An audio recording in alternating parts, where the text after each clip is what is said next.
Hi friends, my self doctor Shashi Boricha आपका मेरे channel पे बहुत बहुत स्वागत करती हूँ। आज मैं आपको एक कंडीशन एक्सप्लेन करूँगी जिसका नाम है सोराइसिस। मैं आपको बताऊँगी कि ये क्या होता है, इसमें क्या क्या सिम्टम आते हैं, इसके कॉज क्या है और साथ ही साथ कुछ होम्योपैथिक मेडिसिन जो आप इस कंडीशन के लिए यूज़ कर सकते हैं। लेकिन उससे पहले आप प्लीज़ मेरे चैनल को सब्सक्राइब कर लीजिए और जो बेल आइकन है उसे प्रेस कर लीजिए ताकि आपको मेरे आने वाली वीडियोज़ का नोटिफिकेशन मिलता रहे।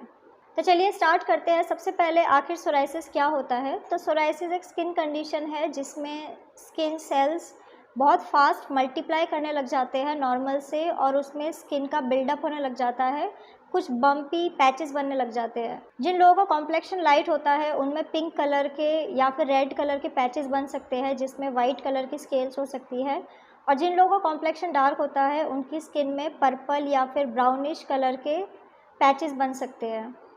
सोराइसिस बॉडी के किसी भी एरिया में हो सकता है, लेकिन ज़्यादातर ऐसा देखा जाता है कि ये स्कैल्प में हो सकता है, एल्बोज़, नीज़ या फिर लोअर बैक एरिया में हो सकता है। सोराइसिस कोई कॉन्टेजियस कंडीशन नहीं है। इसका ये मतलब है कि ये कोई फैलने वाली बीमारी नहीं है। अगर किसी एक पर्सन को ये डिजीज़ हुई है तो वो एक पर्सन तक ही लिमिटेड रहती है। सोराइसिस एक जेनेटिक प्रॉब्लम हो सकती है। अगर आपके फैमिली में किसी पर्सन को सोराइसिस हुआ है तो आपको सोराइसिस होने के चांसेस काफ़ी ज़्यादा बढ़ जाते हैं। अब मैं आपको इसके सिम्टम बता देती हूँ कि अगर किसी पर्सन को सोराइसिस हुआ है तो आपको क्या क्या सिम्टम्स दिखाई देंगे। तो फर्स्ट इंपॉर्टेंट सिम्टम यही है कि पर्सन के स्किन में स्केल्स बनने लग जाते हैं, प्लेक का फॉर्मेशन होने लग जाता है। अगर किसी पर्सन की स्किन लाइट कलर की है तो उसमें रेड और पिंक कलर के आपको पैचेस दिखने लग जाएंगे और स्केल्स का फॉर्मेशन होने लग जाएगा। और अगर आप डार्क कॉम्प्लेक्शन के हैं तो आपको डार्क कलर के स्केल्स या फिर पैचेस बन सकते हैं। इसके अलावा ऐसे पर्सन के फिंगर नेल और टो नेल में भी काफ़ी सारे सिम्टम्स दिख जाते हैं, जैसे कि नेल्स का कलर चेंज हो सकता है, नेल्स वीक हो सकते हैं, वो अपनी जगह से निकल सकते हैं, काफ़ी ज़्यादा लूज़ होने लग जाते हैं।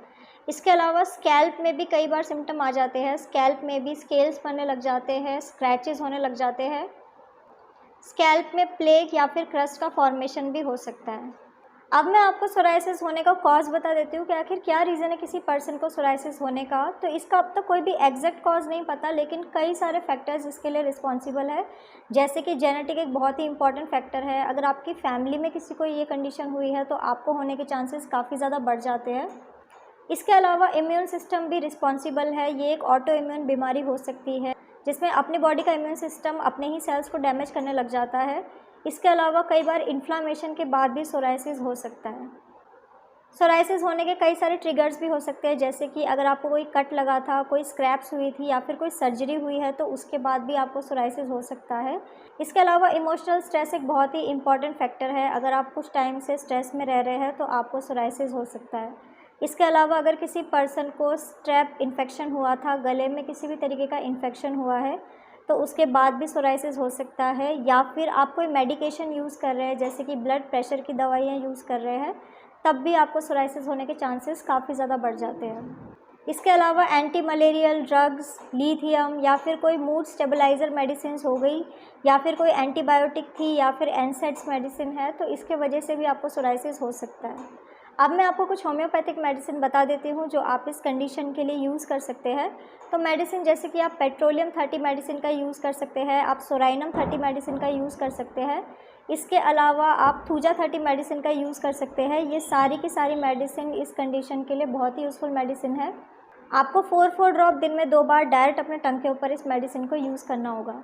सो फ्रेंड्स, ये था सोराइसिस। मैंने आपको बताया कि ये क्या होता है, इसमें क्या क्या सिम्टम आते हैं, इसके कॉज क्या है, और साथ ही साथ कुछ होम्योपैथिक मेडिसिन जो आप इस कंडीशन के लिए यूज़ कर सकते हैं। तो अगर आप किसी भी कंडीशन के लिए मुझसे कंसल्ट करना चाहते हैं तो आप मुझे मेरे व्हाट्सएप नंबर पे मैसेज कर सकते हैं, मैं आपको रिप्लाई करूँगी। तो अगर आपको मेरा ये वीडियो यूज़फुल और इन्फॉर्मेटिव लगा हो तो आप प्लीज़ इसको लाइक कर दीजिए, और साथ ही साथ आप मेरे चैनल को सब्सक्राइब कर लीजिए, और जो बेल आइकन है उसे प्रेस कर लीजिए ताकि आपको मेरे आने वाली वीडियोज़ का नोटिफिकेशन मिलता रहे।